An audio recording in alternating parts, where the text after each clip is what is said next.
Ponto de Vista. Apoio Grupo Mendes.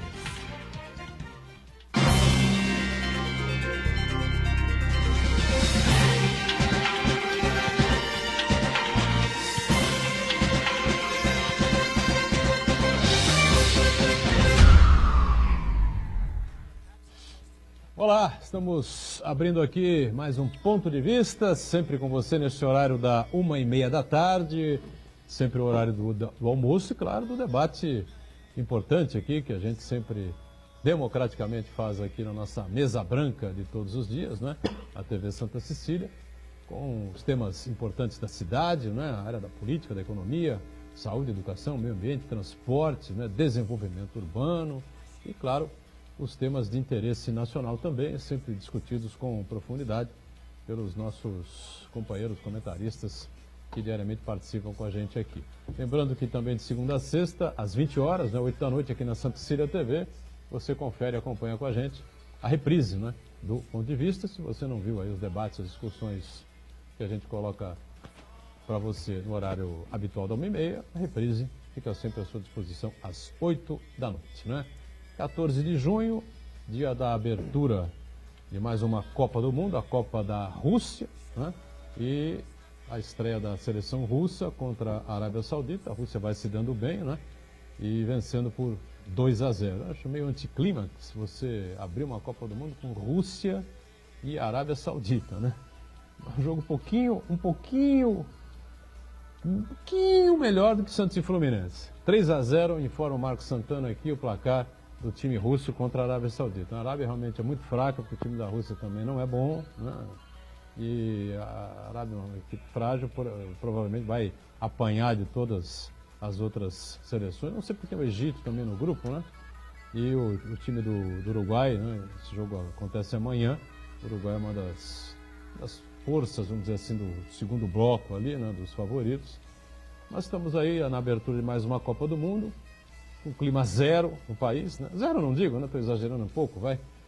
0,5, clima meio, né? De expectativa no Brasil, completamente diferente de outras oportunidades. 14, a Copa era no Brasil, já foi uma coisa meio forçada, né?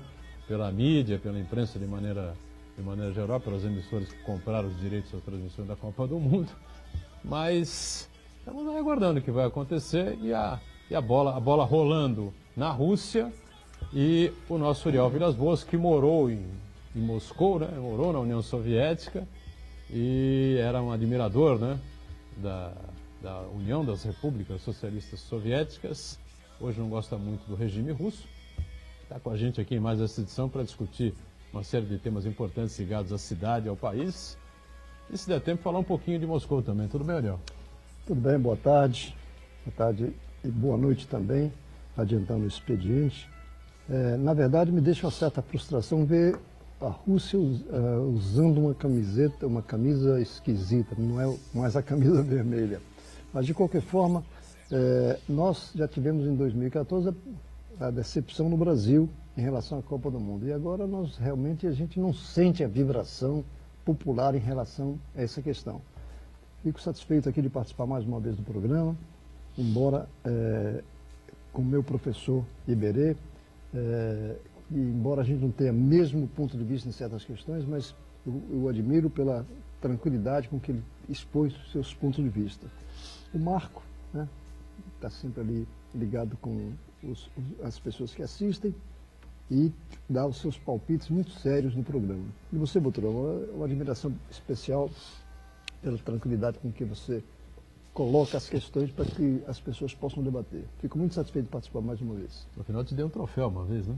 Sim. Tá lembrado, não? Tá guardado lá? Tá guardado. Guardado, né?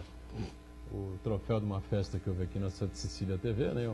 Os programas todos foram homenageados e na primeira participação do Uriel, eu fiz a questão de homenagear o público telespectador do Ponto de Vista, entreguei ao Uriel, né? Como representante, né, do público.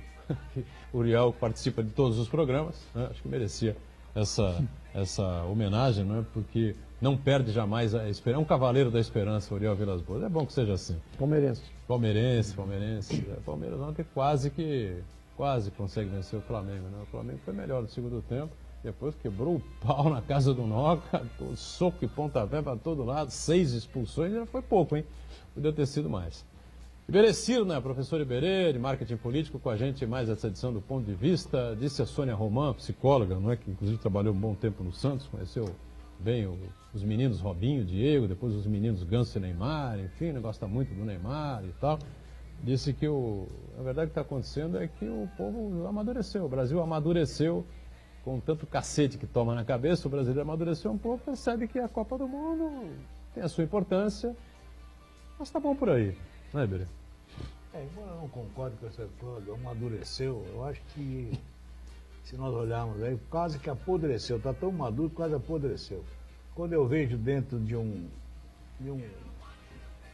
das redes sociais, né, o Marcos inclusive aqui até me alertava para isso, um caminhão que tombou com uma quantidade enorme de porcos vivos, o motorista preso na cabine e o povo parou na estrada para roubar o porco. Aí todo mundo com um pouco no porta-mala, o porco vivo, roncando lá e coisa, e vamos, o outro no banco de trás. Então é assim, eu não sei se amadureceu. Desculpa, mas eu não concordo muito com esse amadureceu, não. Pode ser que passou até do ponto, já está em fase de deterioração. De qualquer jeito, nós ainda temos muita coisa. Não vai ser Copa do Mundo, nós temos que ficar de olho. É o que a política faz durante a Copa do Mundo. Isso é que nós temos que ficar de olho. Se foi gol ou não, na hora lá se avisa, vê o replay. Agora, fique esperto, porque o povo gosta quando apaga as luzes, todo mundo está olhando para um lado e eles acabam aprovando uma série de outras coisas. Mas é um prazer sempre estar na companhia aqui. Eu falo sempre com muito orgulho, de 3 ex-alunos, gente. Você sabe que isso aí é o que deixa alegre e que deixa muito radiante qualquer professor que dedicou 40 anos da carreira para poder ver aqui essas figuras nobres, essas figuras importantes na região. Muito bem, Marcos Santana, um dos ex-alunos do Iberê, está lá na ponta acompanhando aí as redes sociais, né? O final da partida entre Rússia e Arábia Saudita. A Rússia vai vencer o jogo, com certeza, tem 3-0 na frente, né? As transmissões nossas aqui, a participação de você que está sempre com a gente. Tudo certo aí, né, Santana? Tudo certo, boa tarde a todos. Professor, aproveitando o gancho que o senhor deu aí, quando a gente comentou ontem aqui que houve um certo amadurecimento, evidentemente é um longo caminho ainda que o brasileiro precisa trilhar para separar o futebol da política. Na verdade, como a gente conversou ontem, o futebol do Brasil real, da vida real, né? Evidentemente que as pessoas têm o direito de torcer, e, afinal, o futebol, a Copa do Mundo é um grande evento, é um entretenimento muito interessante, mas que não pode esquecer de pagar as contas, do que o pessoal de Brasília, aquele país chamado Brasília faz, né? Então a gente tem que separar as coisas, né? Aquela pessoa também que renega tudo, a Copa do Mundo é uma porcaria, isso também não, né? Nem tanto ao sol, nem tanto à terra. Eu quero cumprimentar você que nos acompanha ao vivo, convidar você a participar do programa, mandando sua pergunta, crítica, sugestão, pelo Facebook. Ponto de Vista com Edgar Boturão ou por e-mail, contato@pontodevista.br. O programa também pode ser acompanhado ao vivo pela internet, santaportal.com.br/tv. As edições anteriores ficam disponíveis no nosso canal no YouTube, na nossa página no Facebook. E você que nos acompanha na reprise às 20 horas, uma boa noite. Boa noite e, claro, para você que está na reprise, lembrando que o programa acaba às 2h30 da tarde ao vivo e até começar a reprise às 8 da noite, não é? O STF define lá sobre as conduções coercitivas, né?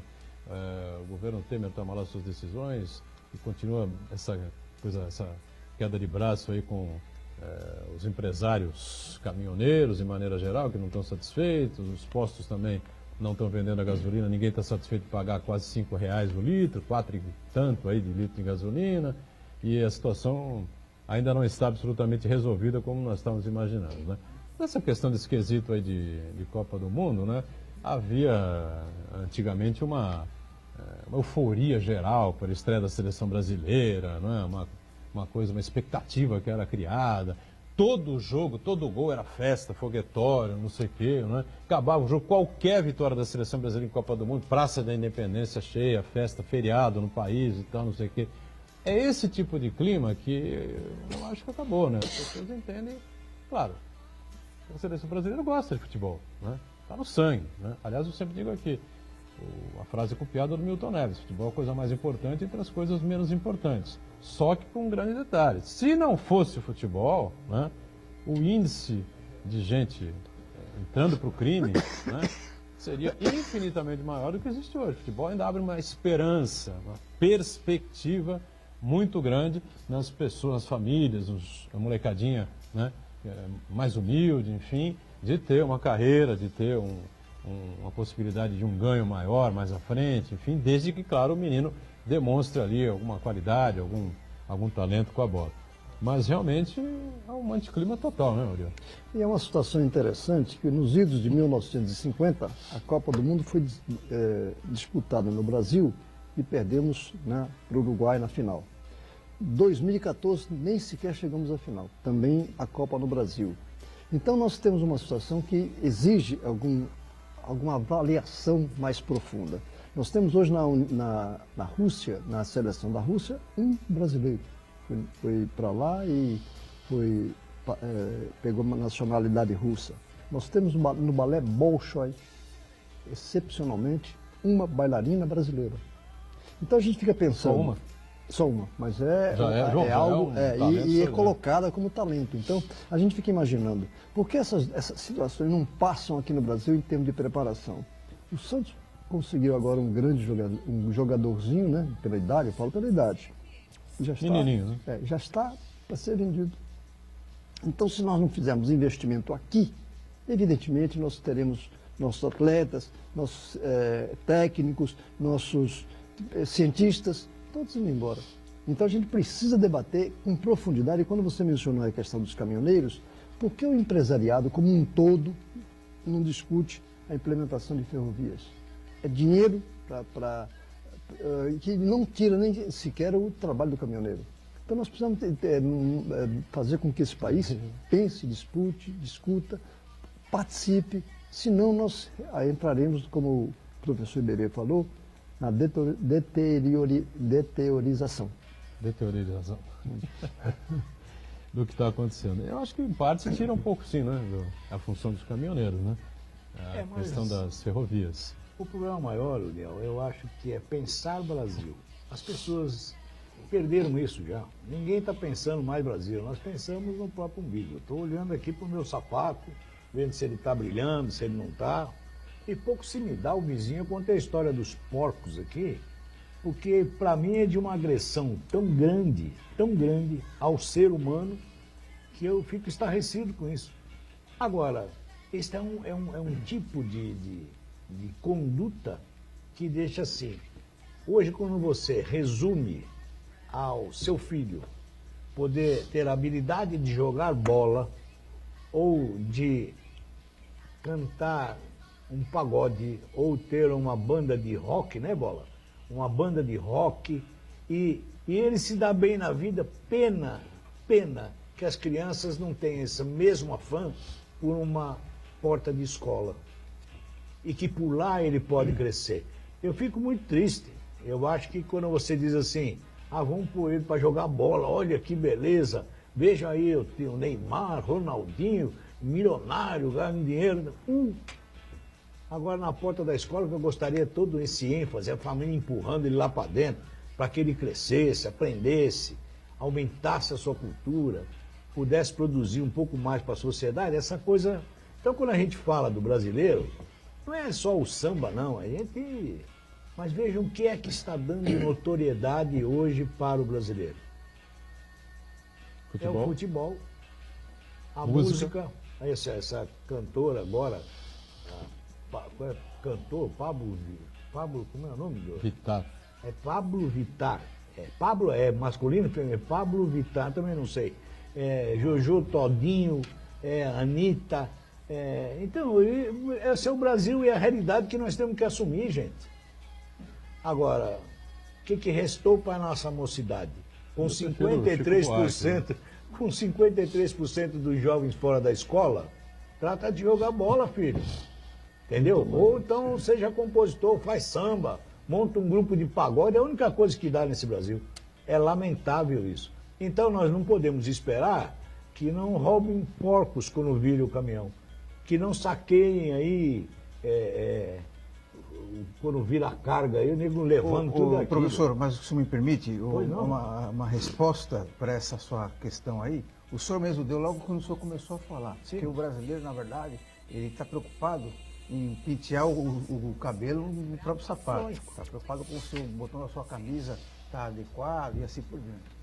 Então não dá para esperar, por exemplo, que uma cantora Jorjó Todinho apresente uma música de qualidade se ela não teve nem ao menos uma educação, não teve nenhuma educação alimentar, não teve valores, não teve uma educação consistente. Então não dá para esperar dela, de Pablo Vittar, de outras pessoas que elevem, vamos dizer assim, a qualidade da produção cultural. Porque, na verdade, o que acontece no Brasil é que as pessoas, a dita elite, né, as pessoas que tiveram mais condições, mais privilégios, poderiam contribuir muito mais para a sociedade, passaram a maior parte do tempo fazendo o penteado e retocando o batom no próprio sapato. Não se preocuparam com o resto da sociedade. Então, uma consequência desse caos social que nós vivemos é que a chamada elite, as pessoas mais privilegiadas, pouco se importavam com o resto do país. Um emburrecimento, né? Então, um emburrecimento nacional.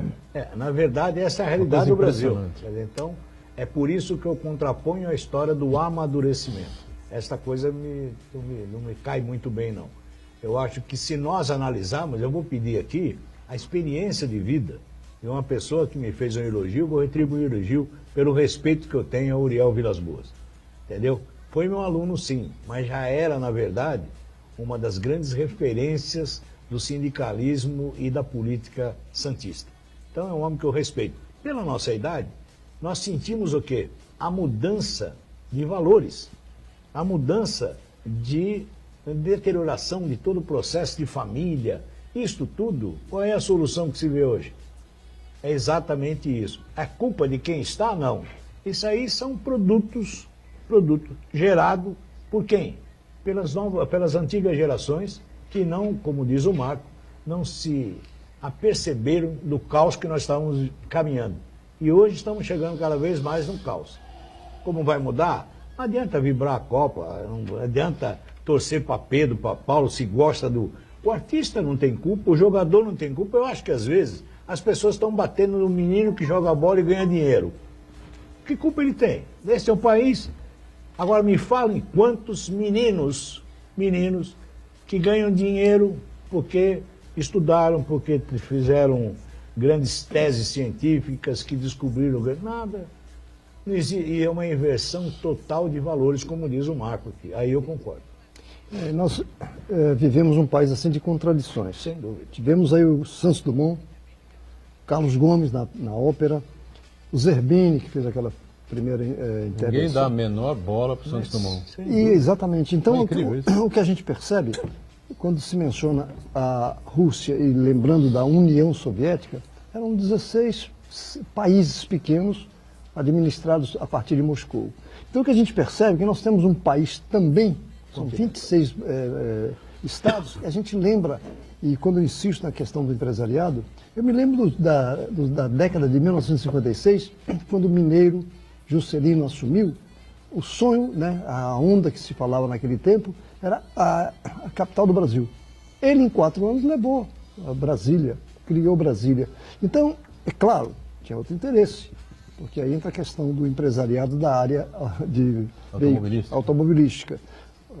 As grandes empresas que vieram para cá, para o ABC. Então, o que eu estou colocando aqui, embora a minha formação política seja outra, mas o empresariado deveria assumir até por interesse próprio.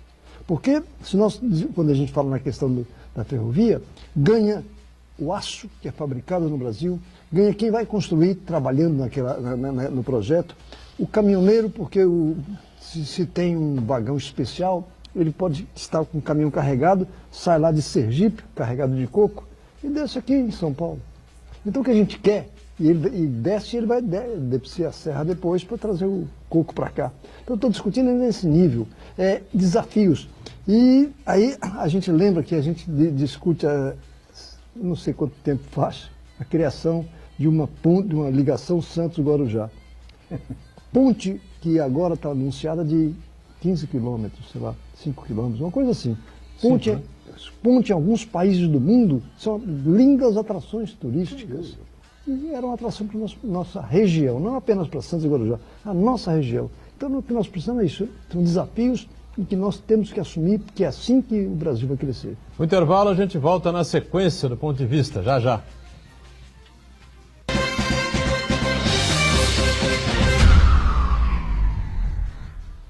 Existe um lugar em Santos onde você encontra os empreendimentos mais fascinantes da região. Um lugar amplo, aconchegante, feito para oferecer o melhor atendimento para você. Um lugar que reúne as melhores opções residenciais e comerciais nos bairros mais nobres de Santos. Um lugar que a gente nem precisava dizer, porque você já sabe. Central de Vendas Grupo Mendes, Rua Guaiaó 55, Aparecida. Venha fechar um bom negócio para abrir as portas do seu novo lugar. Santa Cecília TV no canal 52.1 HD. Se você ainda está com dificuldade de sintonizar a Santa Cecília TV em alta definição pelo sinal digital, você precisa escanear os canais da sua TV através da autoprogramação no seu controle remoto. É bem simples e você sintoniza os nossos programas com qualidade digital, de imagem e som, sem pagar nada por isso. Santa Cecília TV 52.1. Escaneie e sintonize a maior programação regional da sua TV em alta definição. Poliesportivo Unisanta, cuidando do seu corpo e da sua mente. Natação a partir de 2 anos e meio, capoeira a partir de 3 anos, voleibol, hidroginástica, musculação, basquete, futsal, karatê, judô, handebol e tênis de mesa. Equipamentos modernos, piscina olímpica aquecida e professores especializados. Mensalidades a partir de R$ 48,00. Poliesportivo Unisanta. Informações 3202-7126.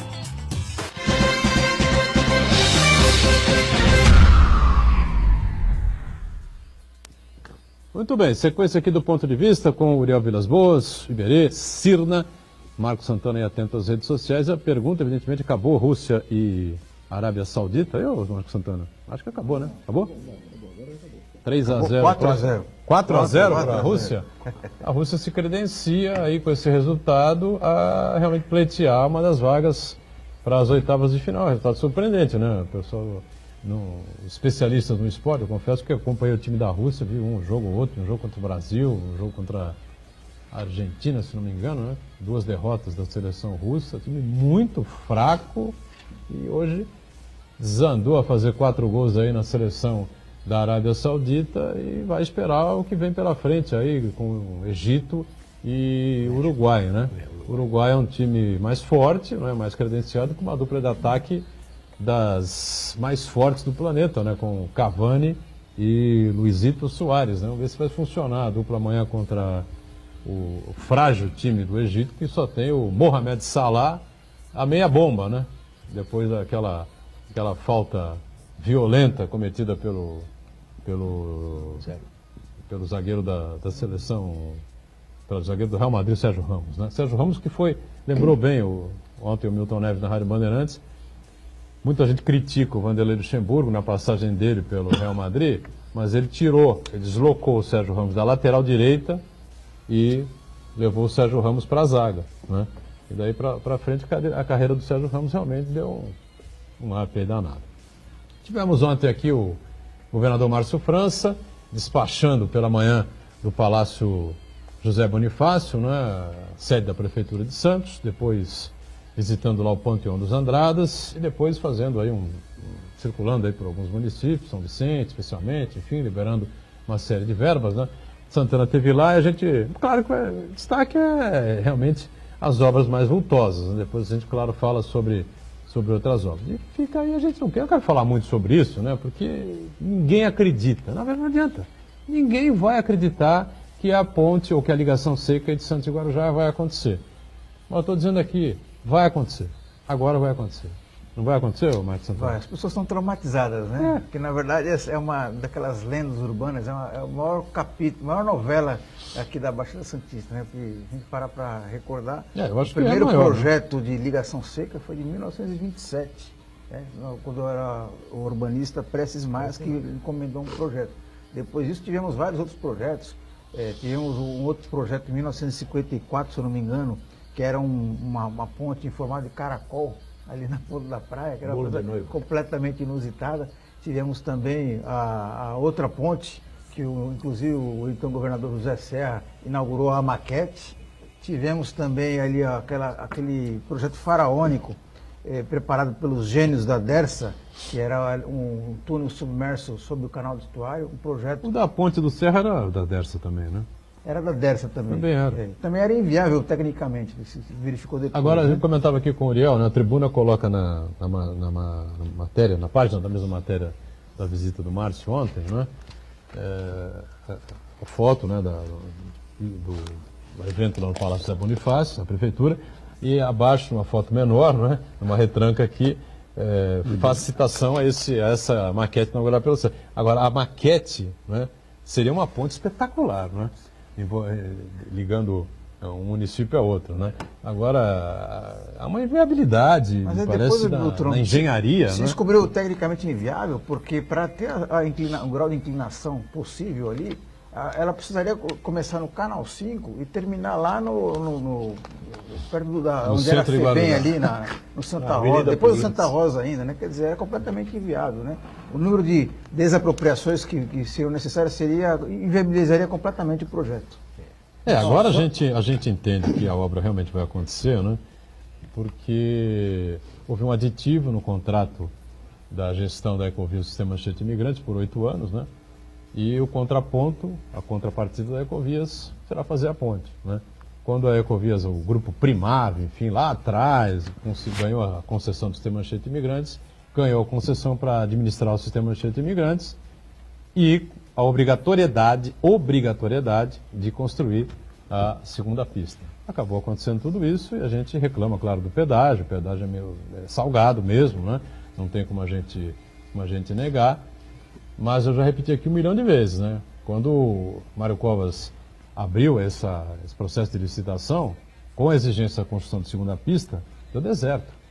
Não apareceu uma empresa que topasse o negócio. A não ser com uma série de concessões que o governo teria que fazer, enfim, a coisa que acabaram sendo feitas, porque era uma exigência quase que unânime aqui, né, da região metropolitana, que se fizesse a segunda pista. Né? Eu faço apenas uma pequena observação. Segundo a imprensa está divulgando, é uma ponte de 7,5 km, ligando a Anchieta do seu quilômetro 64, a via Dom Domênico Rangoni. Dom Domênico Rangoni. É aquela via que passa pela antiga Uzi Minas. Então, são situações que a gente fica na dúvida. Que ponte é esta? A gente fica, quando fala Santos Guarujá, a gente imagina a ponta da praia ao outro lado. E pelo visto aqui é lá na Anchieta, então você tem que se deslocar até Anchieta para depois pegar Domênico Rangoni, para depois ir para o centro de Guarujá. Na verdade é uma ponte que vai favorecer ao trânsito pesado, né? É isso que a gente... Eu sou privilegiado nessa história aí, porque...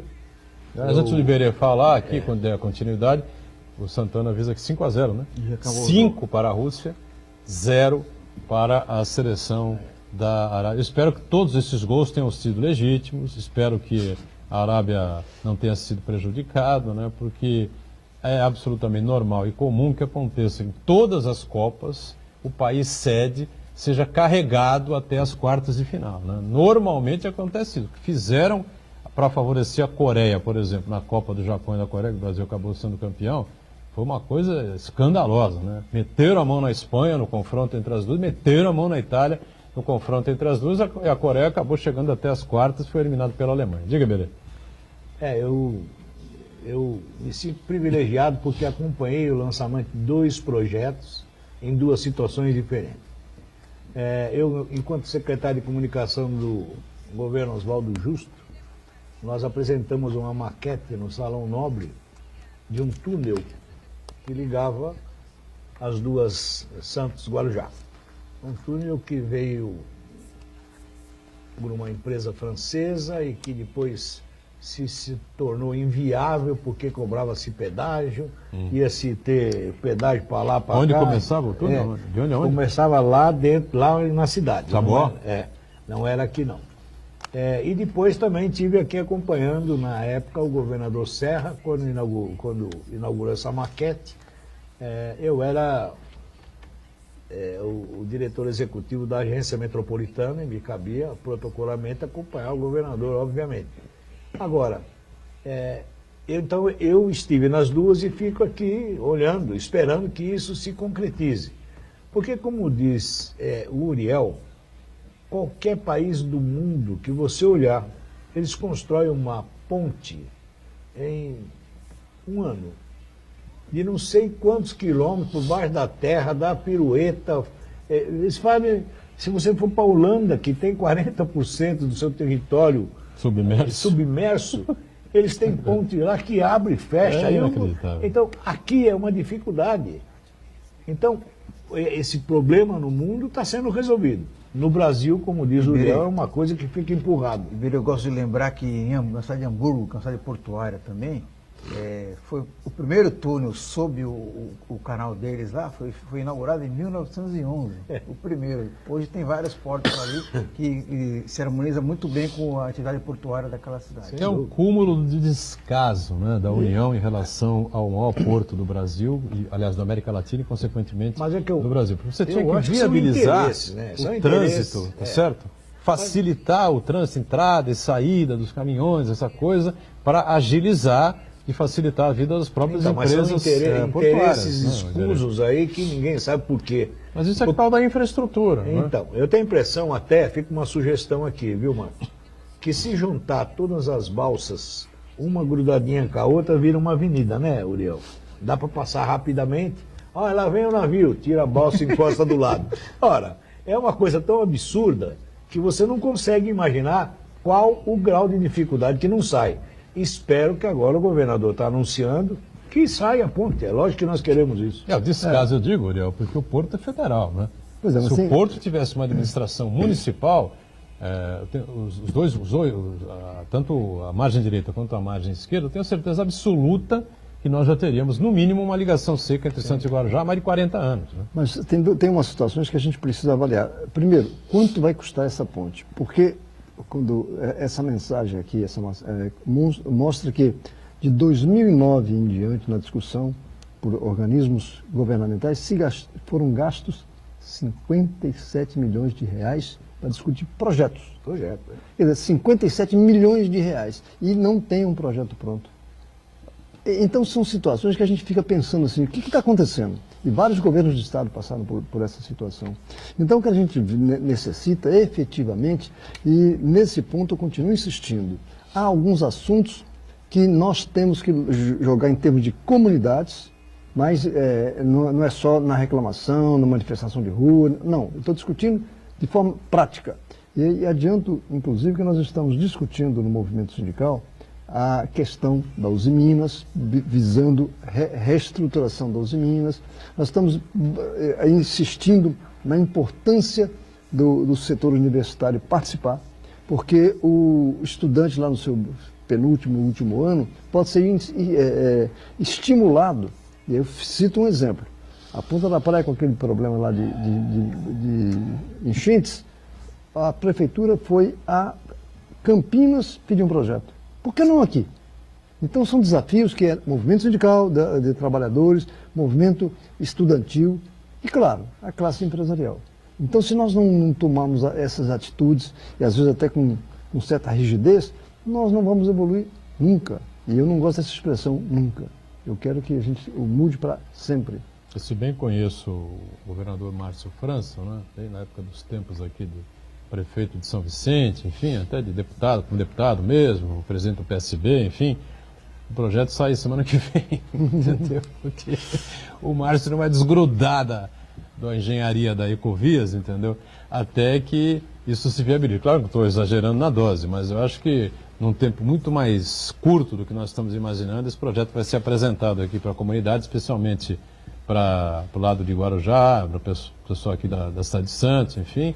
Será feita aí uma explicação com detalhamento, enfim, de como é que esse projeto vai acontecer. E não é um projeto, vamos combinar que não é uma coisa assim extraordinária, tá certo? Não vai se perfurar a montanha, a serra, como foi feito com a segunda pista da Imigrantes, essa coisa toda, né, Iberê? Então, o Uriel ficou preocupado aí com os 58 milhões que foram gastos no projeto. Graças a Deus, viu? que foram 58 milhões no projeto. Porque o Brasil está recheado de projetos que foram executados e não deram em nada e custaram mais caro. Agora está circulando pelas redes sociais 6.000 casas, não sei se eu marco, 6.000 casas construídas no Maranhão, inabitadas, prontas, acabadas, com a chave direitinho, mas São não Luís? pode ser habitado. São Luís? É. Por quê? Porque foi construída num charque, está debaixo da água. As casas estão lá construídas com telhado, porta direitinho. Só que não pode morar ninguém. Tá aí, vejam na rede social aí, você vai encontrar. Esse deve ter tido um grande projeto que custou muito, mas também custou na execução. Assim como você está vendo aí, uma série, se não me falha a memória, de 400 torres eólicas que estão lá para captar vento, para gerar energia. Elas caíram com o vento, gente. Olha que coisa, é só no Brasil que acontece isso. Ele tem lá aquele ventilador, a hélice grandona, Sim, que é feito para captar vento. Aí fizeram um projeto maravilhoso, tem 700, muito bem, bateu o vento, caíram todas. Então, assim, eu estou brincando com você, dizendo assim, ainda bem que é 58 milhões só no projeto, porque nesses outros aí gastaram não sei quantos milhões no projeto e mais um tanto na execução e que não deu em nada. E a Transamazônica, né? Mas não esqueçamos que aqui esse projeto não será esse que será aplicado. Sim, sim, já foi. A Ecovias vai ligar com outros projetos. Não, que esse projeto morreu, lógico. Esse Mas agora, projeto tem uma é questão inviável. com relação a esse projeto da Ecovias aí, que eu acredito que ele realmente vai sair do papel, é porque é o seguinte, além de ser a iniciativa privada que vai tocar, a empresa é uma das mais interessadas que ela comece a funcionar, porque na verdade significa mais clientes para ela. E eu acho que esse termo aditivo aí abre a possibilidade de ela cobrar pedágio, né? Ela deve estar morrendo de dar risada aí, e além do aditamento do projeto em si, abre a possibilidade de ela cobrar pedágio pela utilização dessa ponte. É o que acontece na ponte Rio-Niterói. Tem pedágio sim. Mas a rua de Rio-Niterói tem 15 quilômetros ou mais, né? Mais? 20 quilômetros, 25? E tem pedágio. E tem uma ponte característica. Uma característica. Quando o navio vai passar, tem uma parte lá que mexe, não a ponte em cima, mas de baixo, para que o navio possa passar. Então não tem nem esse argumento aqui contrário, no sentido de dizer que vai prejudicar a passagem dos navios. Aqui nós também temos, viu, Léo, para lembrar, aquele túnel Zona Leste, Zona Noroeste, também teve já um projeto fantástico, não fizeram nenhum furo até agora. Mas ali não dá para cobrar pedágio, nada disso. Os projetos já gastaram. Aí tem o projeto do teleférico, viu, mano? Lembra? O teleférico também teve lá um projeto, foi liberado não sei quantos milhões. Gente, nós estamos cheios de Teve projetos. projeto teleférico? Tem projeto teleférico. Aliás, um dos entusiastas era o então secretário executivo de assuntos urbanos, uma coisa assim, Júlio Eduardo dos Santos. Sem dúvida. Ele era um entusiasta desse projeto. Eu lembro que foram ao Rio de Janeiro, enfim, né, acompanhar lá como é que funciona como é que funciona a subida lá pro morro, nos morros do Rio, enfim, com a questão do teleférico e tal. Seria ótimo, né? Seria espetacular que pessoas tivessem essa opção também, né? De subir ao morro, ir ou voltar para suas residências usando o teleférico, né? Mas que vamos combinar que, infelizmente, nós temos uma série de outras prioridades, né? Não só em Santos, mas no país inteiro, né? E para se liberar dinheiro para esse tipo de coisa, quando tem problema na saúde, na educação, fica difícil, né? Então, não há dúvida com relação a isso. Agora, essa cara. questão que envolve a Ecovias, o Santana tem razão, né? Há interesse direto na empresa em fazer isso e há uma contrapartida, porque há essa extensão aí no contrato, nesse aditamento de mais 8 anos, e em contrapartida tem que fazer a obra, ou seja, vai sair a ligação seca.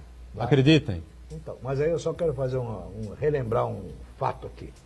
Nós tivemos aí o Hospital dos Estivadores fechado por um bom tempo, porque precisou ser readequado, porque não tinha cano de passagem de oxigênio, não tinha tomada para chamar a enfermeira.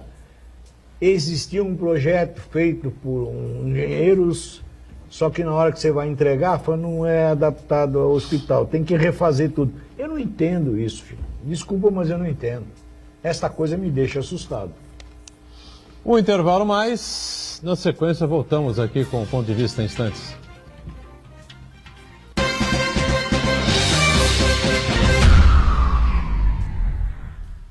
Existe um lugar em Santos onde você encontra os empreendimentos mais fascinantes da região. Um lugar amplo, aconchegante, feito para oferecer o melhor atendimento para você. Um lugar que reúne as melhores opções residenciais e comerciais nos bairros mais nobres de Santos. Um lugar que a gente nem precisava dizer, porque você já sabe. Central de Vendas Grupo Mendes, Rua Guaiaó 55, Aparecida. Venha fechar um bom negócio para abrir as portas do seu novo lugar.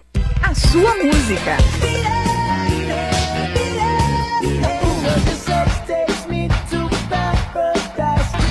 A sua notícia. 107,7 Notícias. O seu locutor. A sua promoção. Ligue agora 3234-1077. Participe você também e ganhe muitos prêmios. O seu cantor. A sua rádio. 107,7 Santa Cecília FM. A Universidade Santa Cecília quer ajudar você a realizar seus sonhos. Faça sua inscrição para o vestibular da Unisanta e estude na melhor universidade da região.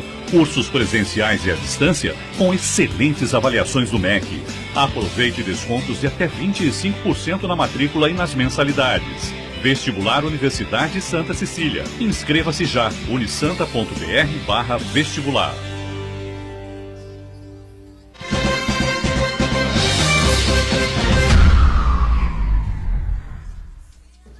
Muito bem, né? A gente seguindo aqui, ainda relembrando a participação importante, a visita do governador Márcio França ontem aqui à região metropolitana, cumprindo, né, a lei de transferir a sede do governo do estado aqui para a cidade no dia de José Bonifácio, que foi ontem, 13 de junho, né? Ele confirmou os investimentos e as obras da entrada da cidade, que já vem aí devagarinho acontecendo, né? A prefeitura e o estado, e me parece que vai haver agora uma aceleração na sequência agora do ano e para 2019 também, né? É importante que se mantenha essa linha, né, do governo do estado, porque se houver um corte aí, uma quebra, né, a cidade pode ser prejudicada, entendeu? É bom as pessoas ficarem atentas com relação a isso. Vem uma sequência aí, desde o governador Geraldo Alckmin, que vem sendo seguida pelo atual governador, né? Se houver uma quebra, a gente não sabe exatamente como é que isso vai ocorrer, se a obra realmente vai ter sequência, ou se de repente alguém vira de costas e se esquece aqui que tem uma obra andando e paralisa.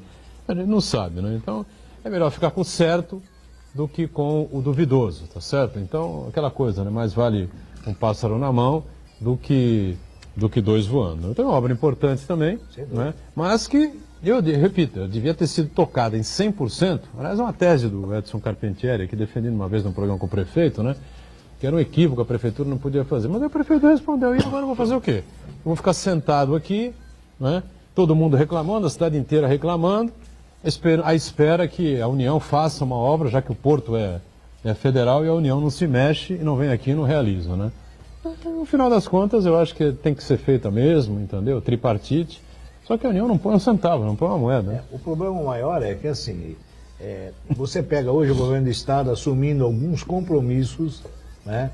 Pelo menos verbais ainda, né? De construção, mas só que nós temos uma distribuição de tributos ingrato. E aí a União depende, né, o Estado vai depender daquela migalha de ICMS do 25%. Então, o Estado também é atrelado à economia brasileira. Quer dizer, se isso tudo desanda, o Estado não tem arrecadação. E se não tem arrecadação, não dá para ficar fabricando dinheirinho em casa. Então, nós temos o quê? Que discutir, sim, a aplicação dos parcos recursos que nós temos com grande clareza, para que não seja prejudicada a população. Quer dizer que você acha, então, que o Estado de São Paulo, ele sofre com os descaminhos da economia nacional? Lógico, não só o Estado. Quer dizer, o Estado de São Paulo, na sua visão, não aparece, hipótese alguma, no mapa dos Estados Unidos da América do Norte? Não, vamos entender o seguinte, 66% dos impostos estão na mão de quem? Da União. O resto sobra para quem? para o Estado e ainda uma quirelinha para o município. Então, se nós não tivermos esta dependência, não há Estado que faça milagre. Não, porque existem alguns parceiros nossos, colaboradores nossos aqui do ponto de vista, que teimam em fazer críticas, né, aos governos dos tucanos, essa coisa toda, enfim, porque a polícia, porque a segurança pública. Aí vem os números, né, do mapa da segurança pública, da insegurança pública do país, e São Paulo aparece bem colocado. Aí alguém fala assim, não, mas pô, também, São Paulo está inserido no contexto nacional, companheiro. Mas o que arrecada o Estado de São Paulo? Arrecada fantasticamente bem. Só que um percentual monstruoso fica nas mãos da União e demora para voltar. E volta no picadinho. Volta na boa essa coisa. vontade. Ninguém está dizendo aqui que os governadores tucanos foram perfeitos, brilhantes, essa coisa toda. Mas cumpriram as suas missões corretamente, tá certo? Mas em qualquer estado, Boturão. O governador hoje, por essa distribuição, por essa reforma que não se faz, que é a tributária e a fiscal, não se faz, não se encaixa ainda o pacto federativo como deve ser previsto na Constituição. Se o governador é refém, tu imagina um prefeito. Prefeito, então. Que fica com 5% de tudo que se arrecada para cuidar de uma cidade. Agora, a União, que tem hoje, está bem reduzido lá. É o executivo, o Exército de Brancaleone, que tem 6 ou 7 lá, que é do Exército, eu não sei quem é, sempre é confuso. Mas você pega aquele Brasília que se sustenta com 66%. O resto tem que vir para o Estado. Então, entenda que por mais boa vontade que o governador de qualquer Estado tenha, ele corre riscos.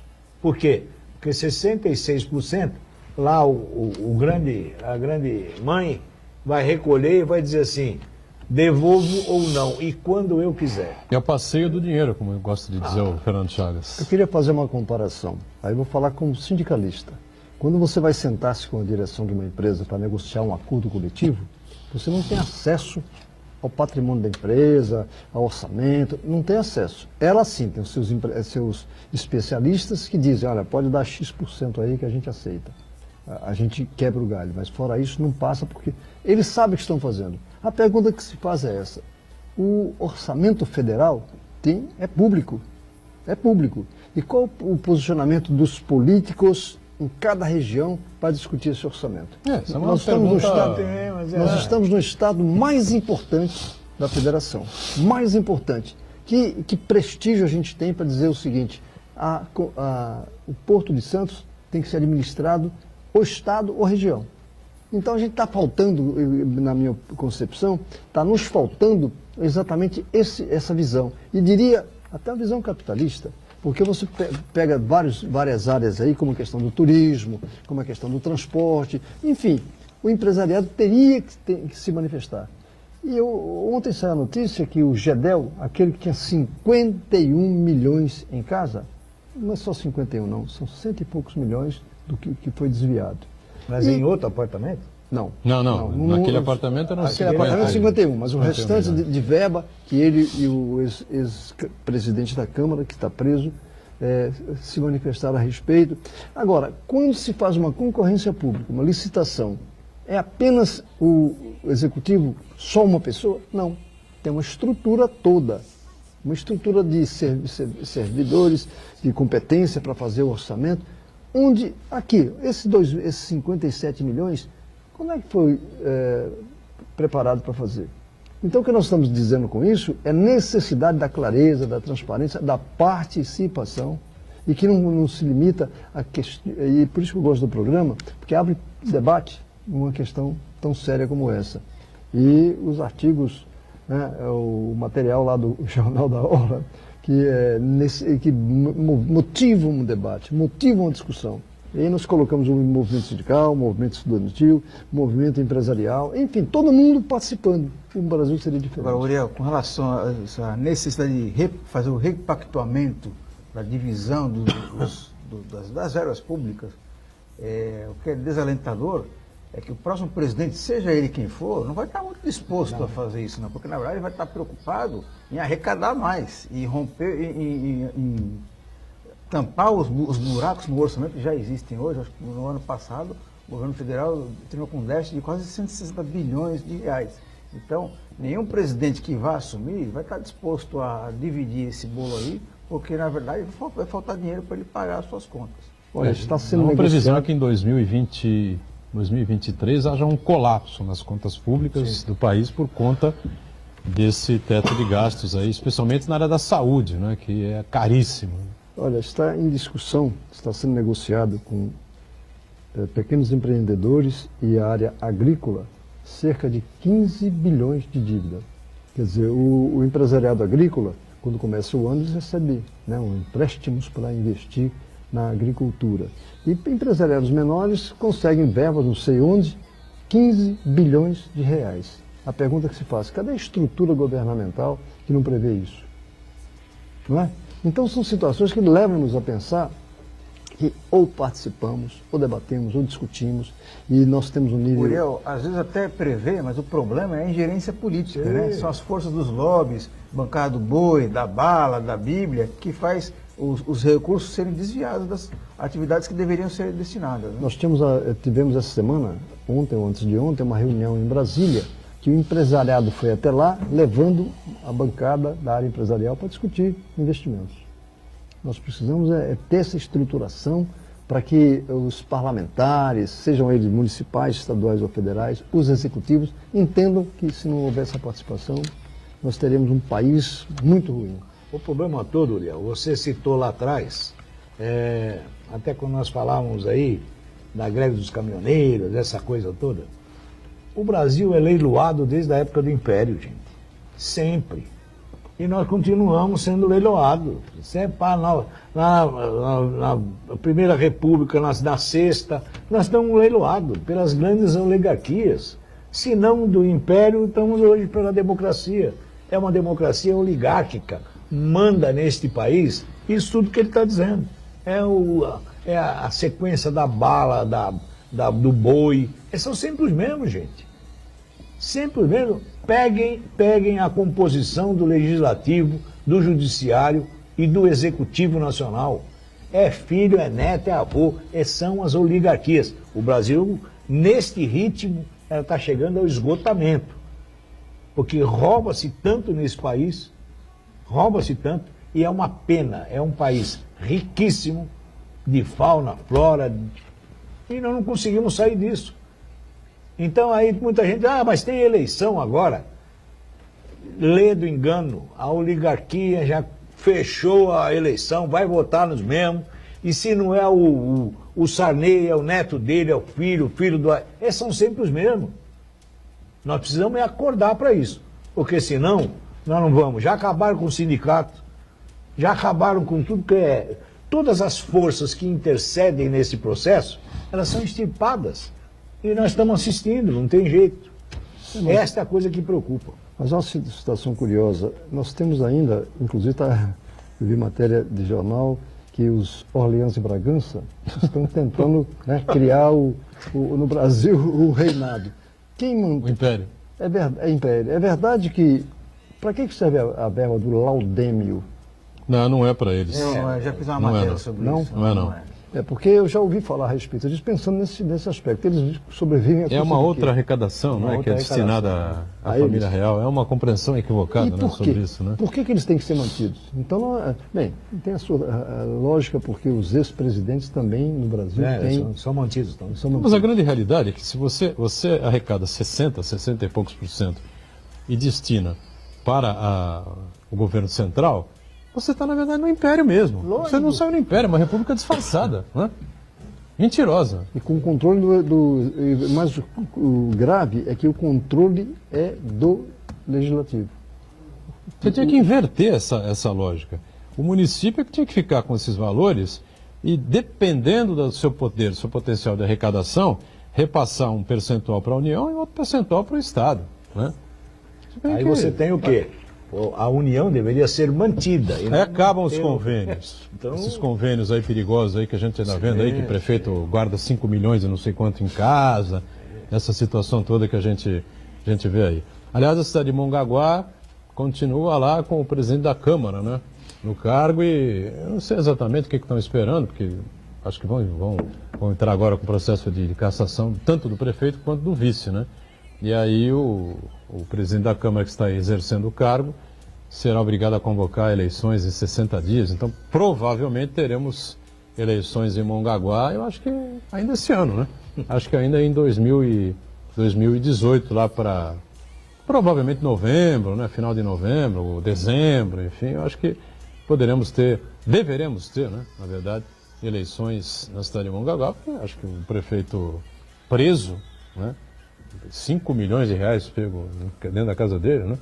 E o vice também acusado por uma série de outras situações, enfim, eu acho que dificilmente poderão se recuperar e retomar os seus cargos, né? Me parece óbvio que a Câmara vai acabar, quer dizer, parece óbvio no Brasil que parece óbvio, acaba não acontecendo, então é melhor a gente não arriscar muito, né? Nada é óbvio. Não dá palpite, nada é muito óbvio aqui. No Brasil tudo é possível, até o Vamos lá, né? calma lá, vamos dar uma olhadinha no como vai andar esse processo. Mas acho que não vai, né, Uriel? Não tem como, né? Apenas é reversível. A título de reflexão, nós temos o problema do futebol que a população, né, ou pessoas não gostam mais, não se ligam tanto no futebol. Fazendo uma comparação, isso se daria também em relação às eleições. Uma comparação, porque o processo eleitoral está uma desmotivação perigosa. Está muito confuso ainda o quadro, né? E aí o estímulo para voto nulo, voto em branco ou abstenção. Isso é absurdo, porque os que se candidatam e fazem campanha e gastam dinheiro, se elegem e dominam e ficam presentes. Você fica um ano e meio discutindo eleições, sucessão presidencial, enfim, nos Estados Unidos. E aqui nós vamos, lógico, nós já estamos discutindo, vários candidatos são colocados aí, mas não existe uma prévia oficializada como a gente tem nos Estados Unidos, tá certo? Então você teria um grupo de candidatos mais para um lado, um grupo de candidatos mais para o outro lado, enfim, você ia aí, né, devagarinho em relação a essas. Alguns iam desistir porque não iam ter apoio, os outros não iam ter condição financeira para manter as campanhas, enfim. Aí vem esse besterol aí, que agora os empresários não podem mais doar, enfim, né? O mundo inteiro o empresário pode doar, né? Desde que coloque lá, estou fazendo a doação em nome de fulano de tal, assim, de tantos R$1.000 e tal, não sei o quê. Né? Aqui não tem isso. Não vai resolver problema nenhum. Mas nos Estados Unidos, parece que para efeito federal, são democratas e republicanos. Exatamente. Cada federação, cada estado tem muitos partidos, claro. Alguns sem direito à verba partidária, outros têm um pouquinho. Mas para efeito de eleição estadual, no regional, sei lá o nome que se queira dar. Aqui no Brasil nós temos quantos candidatos? 30 e tantos partidos. 34. E quantos partidos? 34 partidos. 70 com os requisitos já cumpridos, esperando a autorização do Tribunal Superior Eleitoral. 70 outros. Partido do eu, só falta isso agora. Então as pessoas ficam confusas com tudo isso que está acontecendo, essa roubalheira toda aí que foi exposta pela Lava Jato, continua sendo, enfim. E aí você tem, viu, Edgar? Eu vou até lembrar aqui uma imagem, usando sempre o Uriel, que eu tenho muito respeito. O Uriel, quando era mais garotinho, ele distribuía cédulas naquelas barraquinhas antes do local de votação. Nós tínhamos o quê? A visão de que a eleição era uma festa democrática. Festa da democracia, hoje parece um velório. Ou bem ou mal, estava lá todo mundo alegre, feliz, tocava corneta, entregava papel, jogava para cima, era uma festa. Hoje em dia virou uma obrigação. Olha, né? Terminaram com aquilo tudo, terminaram com os grandes líderes, terminaram com os discursos. Perto da casa do Uriel tem uma pracinha pequenininha, que eu fui assistir um discurso do Jânio Quadros. Ele veio lá para... Hoje não tem mais nada disso, mas é interessante. Então, acabaram com esse processo da eleição e agora que essas oligarquias estabeleceram 90%, não muda nada. Está sempre do jeito deles para votar para eles. Uma pequena curiosidade. Naqueles bons tempos, né, como a gente fala, a eleição era o voto, era papel. Isso.